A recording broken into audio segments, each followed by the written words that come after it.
We know that during the Prime Minister's visit, he was photographed leaning out of a digger in a JCB factory, and just days before, the BJP used JCB diggers to bulldoze Muslim shops and homes and the gate of a mosque in New Delhi. Local governments in a number of other Indian states have also carried out similar demolitions.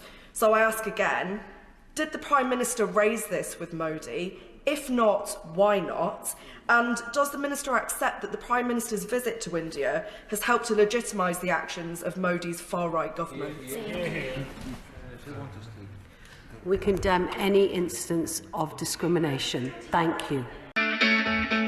It's great to see you here. Thank you for watching our work.